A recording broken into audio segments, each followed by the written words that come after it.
What's your favorite scary spoilers?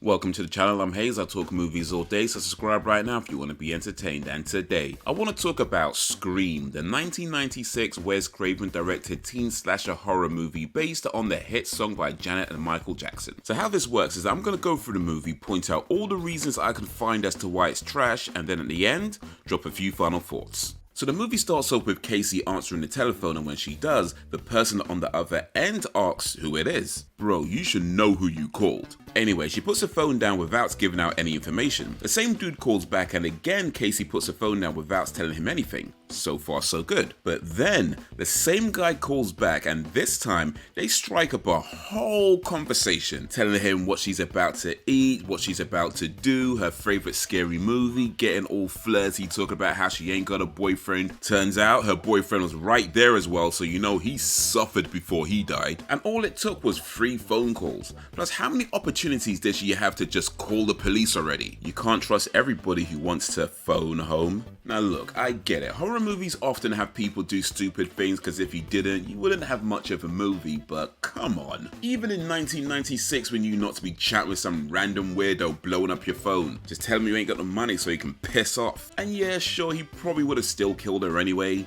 but it would have been sooner. Speaking of the death scene, I get that she couldn't scream to her parents because she'd been strangled, but she could have thrown that phone at them. I mean, at this point, probably would have died anyway, but maybe her folks could have caught the killer and this movie could have been like 15 minutes. Max. Anyway, when Casey's parents realize there's something wrong, the dad tells the mum to get the car, drive to the Mackenzies, and call the police. First off, if she has to drive to the Mackenzies, that means the Mackenzies ain't local. So you really gonna wait for the mum to drive to the Mackenzies' house before calling the police? You can't just run over to the neighbor's house or a nearby shop or something? You're really just gonna put everything on her? While you do what exactly? Matter of fact, what happens if she drives all that way and the Mackenzies aren't even in?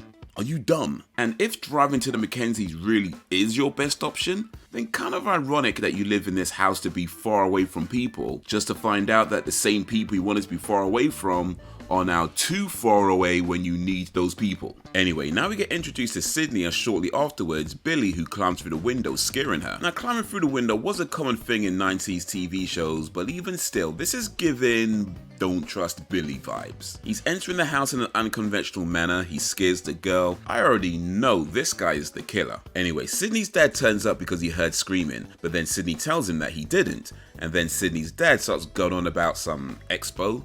That man is a shit dad. Anyway, so Billy tells Sidney that he was watching The Exorcist and it made him think of her. And then Sidney lets him finish what he's saying? Nah, she should have slapped him right there. Man climbed through your window unannounced, frightens you, then tells you The Exorcist reminds him of you? But whatever, he goes on to say that it's because it was edited for TV so all the good bits were cut out and he feels like that's where they are. They used to be hot and heavy and now it's changed. Yo, how is this guy still standing? The levels of disrespect this guy is shown in less than 5 minutes. Climbs through your window, scares you, tells you you're like The Exorcist, then says the only good thing about you is that you used to let him fill you up. If he want to feel something so bad, he can catch these hands. Anyway, I guess Sidney is a sucker for the lonely weirdo type because they do a little on top of the clothes stuff and then Billy says, "You see what you do to me?" If he's not the killer, he's definitely a rapist. The scene ends with Sidney telling Billy that she appreciated the romantic gesture and flashing her,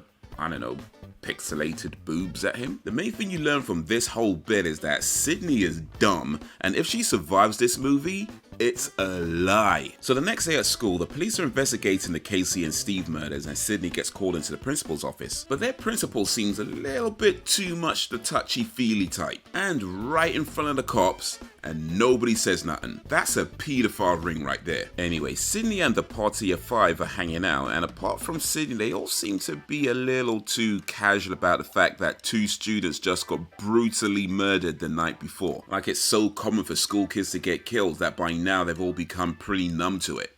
Actually, that's a pretty accurate prediction of the future. So it turns out Sidney's mum was raped and murdered a year ago, and this year Sidney's father left her alone for the weekend to go to some expo instead of being with his only child on the anniversary of her mother's death. Yeah, that man is a shit dad. Also, I don't care how upset you are. Sidney, take your shoes off the couch. Who you think you is? Rick James? So Sidney's on the phone with the killer but thinks it's Randy. She then tells him that she doesn't watch scary movies because they're all the same. The big-breasted woman is always running up the stairs when she should be running out the door. Okay. Now when the phone guy said that he wasn't Randy and that he's on the front porch, Sidney thought it was a good idea to walk out the front door, walk around while leaving the door open. You know, Sidney, maybe sometimes running up the stairs is a good idea. Ghostface bashed Sidney's head against the floor and had a clear opportunity to kill her, but instead started playing around while Sidney regained consciousness. Are you dumb? Anyway, Sidney kicks him off and runs for the door, but it's locked. And instead of taking the latch off, and yeah, she had plenty of time to take the latch off before Ghostface got up, but instead of doing that, Sidney runs upstairs instead of the back door. Like, bro, what did you just say about a big-breasted girl? Anyway, Sidney runs into her room, locks and jams the door. Smart move. She then tries to call the police, but the phone line was cut. So then, Sidney uses the internet to call the police, and honestly, I didn't even know this was a thing back in 1996, but wouldn't that need to use the phone line too? Furthermore, why would Sidney just so happen to have a service for deaf people so conveniently set up in her bedroom? What kind of scam she been pulling? Anyway, the point is, she did that instead of climbing out the window, which was already open. The amount of chances this girl had to escape.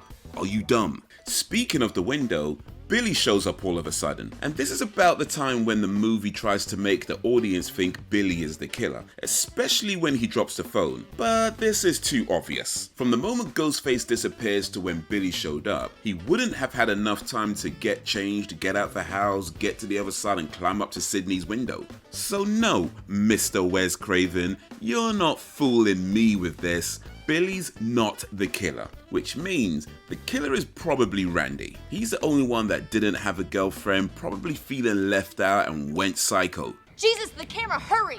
My name isn't Jesus. Move your fat tub of lard ass now! Kenny, don't let people speak to you like that. When asked what he was doing with a cell phone, Billy replied, "Everyone's got one, Sheriff." Now maybe 1996 America was different from 1996 England, but I'm pretty sure the only people who had cell phones back then were rich kids and drug dealers. And this guy don't look rich. In any case, it's not unthinkable that Billy would have a cell phone in 1996. What doesn't make sense, however, is how the cell phone dropped. Billy wasn't holding the cell phone when he climbed through the window, which means the phone would have been in his pocket, right? So if it's in his pocket, how would it just drop all of a sudden when the plot needed a convenient way of making the audience think Billy might be the killer? Billy tells the sheriff that he didn't kill anybody, then turns around to stare at Sidney. If he's not the killer, he's definitely a creep. I'll send you a copy. Oh. Have you noticed that it's always the people who love to run their mouth giving it all the big talk, but they ain't so tough when their friends aren't around? So Tatum's mum gets a call at her own house, but the call is for Sidney. But Tatum's mum didn't think to check who is calling and how they know Sidney is staying at her house. Are you dumb? So how does it feel to be almost brutally butchered? You know, I kind of get the feeling this reporter already knows what it's like to be almost brutally butchered. Maybe she's only asking because she wants to know if Sidney felt what she felt. You know, maybe she wants to form a bond with Sidney based on their shared trauma. Anyway, Sidney talks with Gale about Cotton Weary, and I guess this is to establish that Sidney is starting to think that maybe Cotton didn't kill her mother after all. But here's the thing, according to Gale, Cotton was drunk, got seduced by Sidney's mum, boned her, then left his coat at Sidney's mum's house. And then somebody else goes into the house, puts on the coat, kills Sidney's mum, and then leaves the house and planted the coat in Cotton's car, making Sidney and everyone else think Cotton killed Sidney's mum. My question is, how did the killer plan for Cotton to be there and leave his coat behind? Furthermore, how did the killer know which car to plant the coat in? And how did the killer plant the coat in Cotton's car, presumably without breaking into the car? So, did Cotton drive his car to Sidney's mum's house, then leave his car there as well? If so, seems awfully convenient for somebody who was planning on killing Sidney's mum that somebody else left their car there, presumably unlocked. Or, after Cotton rode the pony, did he drive somewhere else while drunk? If so, how was the killer able to go kill Sidney's mum, then still have time to follow Cotton? Maybe the killer knew Cotton? But then we're back to how specifically did the killer know Cotton or indeed anybody else was going to be there and be so drunk that they'll forget to take their coat and presumably leave their car unlocked. So, per Gale's story, either the killer got really lucky or Cotton must have had something to do with it. Now maybe this all gets explained better in one of the sequels, but for now, as far as this particular movie goes, Gale's whole reason for thinking Cotton is innocent don't make no damn sense at all. Jesus Christ. Come on, Gale, dude already told you his name isn't Jesus. Seriously, is this whole school just full of insensitive assholes? So Sidney runs into Billy and lets him know that she doesn't think he's the killer anymore and asks Billy to please understand. Billy replies with, "Understand what? That I have a girlfriend who would rather accuse me of murder than touch me? And although, yeah, that's clearly true, still, red flag. Somebody literally tried to kill her the night before and you think now is a good time to talk about how she never lets you hit it? If he's not the killer, he's definitely an alpha male podcast host." Sidney goes to the toilet and hides in the cubicle while some mean girls theorize about Sidney being a slut just like her mom. When they leave, Sidney is alone in the toilet, or at least thinks she's alone. Turns out Ghostface was hiding in another cubicle the whole time. Here's the thing, how did Ghostface know that Sidney was gonna go to the toilet and be alone? And how did he know which toilet Sidney was gonna go to? I mean, I'd have to assume a school that size has more than one toilet. So was he just waiting there, perched on the toilet rim for how long exactly? What happens if Ghostface needs to use the toilet but Sidney hasn't shown up yet? Does he use the toilet and risk missing a kill opportunity? Or does he just hold it to the point of being super uncomfortable and risk ruining a kill opportunity? Or was Ghostface just waiting for any random girl to be alone in the toilet and it just so happened to be Sidney? You know, maybe the killer did just get lucky. Also, I don't care how scared you are, you never put hands on the toilet floor. That's how you catch AIDS. Also, if this woman is a teacher, I hope she got fired after this. Girl running scared through the hallway and you do nothing? Come on, man. Gale flirts with Deputy Dewey and comments how he looks awfully young to be a police officer and doesn't look a day over 12. I'm gonna guess Courtney Cox used this scene as her audition tape for Cougar Town. So because there is a killer on the loose, school gets cancelled and the police issue a citywide 9 PM curfew. So naturally, the kids decide to have a party. To be honest, I can't be mad at that. I'd probably do the same thing. Damn little shits. What'd you call me? Really? Really? I guess he ain't got no more happy days. To whoever put the hi-fi on the windowsill, are you dumb? There's always some stupid bullshit reason to kill your girlfriend. Not gonna lie. This bit made me laugh way more than it probably should have. The sheriff tells Dewey that Neil Prescott, Sidney's dad, made the calls and the phone company confirmed it. Dewey asks if the phone could have been cloned, but Boss Man completely ignores that and says tomorrow is the anniversary of his wife's death. Okay, but if they're still operating on the killings being connected, then what does the anniversary of Mrs. Prescott's death got to do with Casey and Steve? Did they even check if the same phone called Casey? Or has everyone forgotten about Casey and Steve already? So Dewey gets told to stay with Sidney and not let her out of his sight. Dewey then drives her and Tatum to a party with underage drinking on a night where there is a citywide curfew in place because there is a killer on the loose and doesn't follow her in. Dude, you had one job. One job. Get it. You know it's a shit party when you can actually hear the doorbell ring. Furthermore, a policeman comes in and doesn't break things up? Nah, your party's lame, fam. Okay, so my question is, where do you want me to be looking in this scene? Because I'm pretty sure where I am looking is not where I am supposed to be looking. You know? So that's twice now somebody asks Ghostface if it's Randy making a joke. But why? I mean, sure, I've sussed out already that Randy is the killer. But if they think it's a joke, why ask if it's Randy? Randy isn't really shown to be the practical Joker type. Randy seems more like the light-scented candles while masturbating to dead porn stars type. But in any case, when there is a killer on the loose and somebody shows up in a locked garage wearing a Ghostface outfit, shouldn't your first thought be something like, let me throw these bottles at him and stab him with a broken glass? Because even if it was somebody joking around, that ain't funny. Also, if her tits can fit through the cat flap, the rest of her should have no problems. Come on now. So Billy turns up at the party with another jump scare. Actually, Tatum just got killed and Billy shows up all of a sudden? You know what? It ain't Randy. It's Billy. definitely Billy. Billy is the killer. Anyway, Billy talks with Sidney alone and Sidney practically throws her pussy in his face. I mean, this guy scares you twice, compared you to a horror movie, disregarded your past and present trauma, and let's not forget the way he treated your friend in that witch movie, and this is a guy you let play around in the lady garden? Are you dumb? She never showed her tits till she went legit. Not gonna lie, that bit made me laugh a lot, but this time, I think the amount of laughter was totally appropriate. Sidney asks Billy who his one phone call the police gave him was made to. Isn't that the type of question you should ask before you spread legs? But anyway, Sidney said that if Billy was the killer, using his one phone call to call her would be a clever way to throw her off track. But no, it wouldn't be clever at all.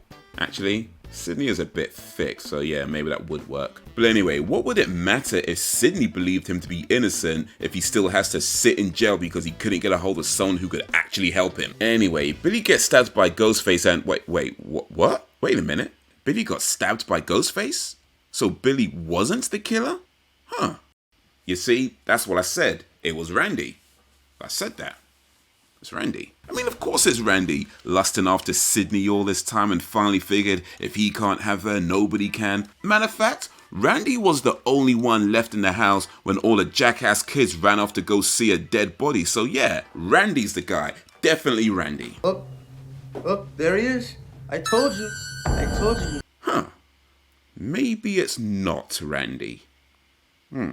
Oh, you know what? It's Sidney's dad, innit? Yeah. Okay, I'll admit they got some smart tricks in this film, but I got it now. Sidney's dad killed his wife because she was cheating on him, and then a year later decides to kill his daughter because she reminds him of his wife. That's what's happened. It's Sidney's dad. Sidney's dad is the killer. You see, I told you this man is a shit dad. Fuck you both! Oh, This is probably the smartest thing Sidney's done in the entire movie. We all go a little mad sometimes. no! Wait, what? Billy? I mean, yeah, you see, I knew it was Billy. What did I say? This movie thinks it can trick me. But Billy got stabbed by Ghostface, so... Oh, there's two of them. He must be in cahoots with Sidney's dad, who pretended to stab him. You think he's slick, huh? I sees ya. But here's the thing. Billy said that his blood was actually corn syrup, but we saw Billy getting dressed, so when did he have time to put the fake blood pack on? And let's say he somehow managed to secure a blood pack under his shirt in the short time Sidney had her head turned. Was that the plan? What would have happened if Sidney was facing him the whole time? Furthermore, how did Ghostface know when to come in? These guys really do just get lucky, huh? Surprise, Sidney. Wait, Stu was Billy's partner? Really? This guy? Huh. Well, I'll be a son of a gun. So Billy and Stu watched a bunch of horror/psychological thriller movies to get ideas on how to carry out the murders. But they probably should have watched a few James Bond movies as well, and then they would have known to never tell the person you're about to kill your grand plan before you kill them. It never works out. But regardless of which movies they've seen, why would they stab themselves before they kill Sidney and her dad? Are you dumb? Gale comes to the rescue. It turns out that Stu thought she was dead in the van, so didn't kill her. But when Billy knocks her out, why didn't they kill her then? Literally just made the same mistake twice. In your dreams. Would have gotten away with it too if it wasn't for that meddling Sid. The movie ends with Sidney killing Billy and Sidney's dad coming out the closet. Also, it's kinda impressive how quickly the news studio replaced Kenny. Kenny got killed that same night and already they've got a new cameraman down at the scene so Gale can get that story. Didn't take no time to mourn Kenny, just carried on like he never meant nothing. Actually, that's not impressive at all. It's kinda sad. Kenny deserved better.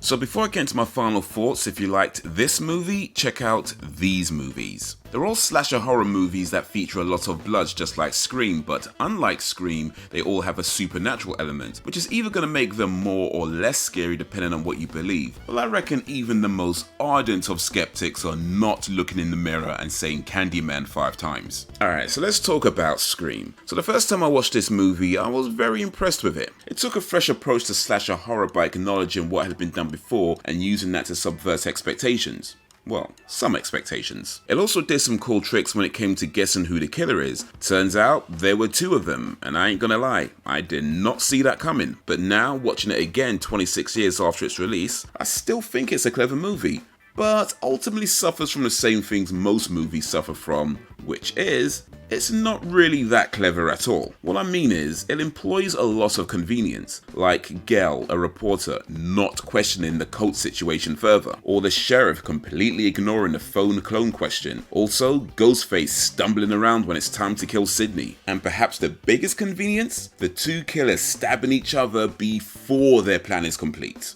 But here's the thing, I get it. If you make a film too clever, you run a big risk of it becoming very boring very quickly, because either the killer kills everyone with next to no issues and you have this long movie with no resolve, or they catch the killer before you have time to build tension and develop characters. Part of watching a movie is suspending belief. We understand certain things don't make sense, but we allow ourselves to believe it within the context of the film. And as long as a movie doesn't do anything too outside its own context, then we can continue to be absorbed into the movie world. Now, I don't think Scream does anything outside its own context. The characters in the world they created behave in ways that seem fit into who they are, including when they don't question things further or give away their master plan way too early. However, for a film that points out that other movies in its genre do stupid things and follow an arbitrary set of rules, it spends a lot of time doing stupid things and following an arbitrary set of rules, just maybe a little less obvious. So they bring up these horror movie rules about no sex, no alcohol or drugs, and never say, "I'll be right back," because people who do those things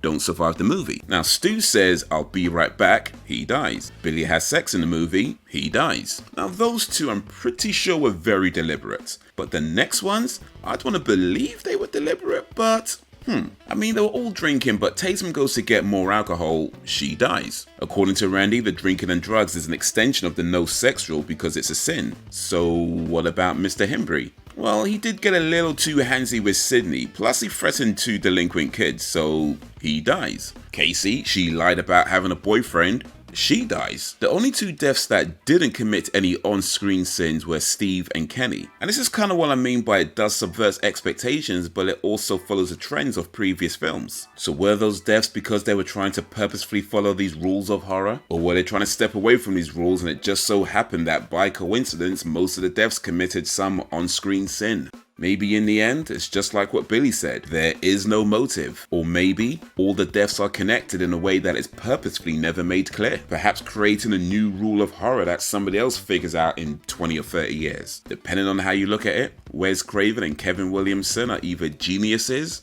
or they just got lucky. But that's what I think of Scream. What do you think of Scream? Let me know down below, and while you're there, be sure to like, subscribe, and drop a suggestion if you don't mind.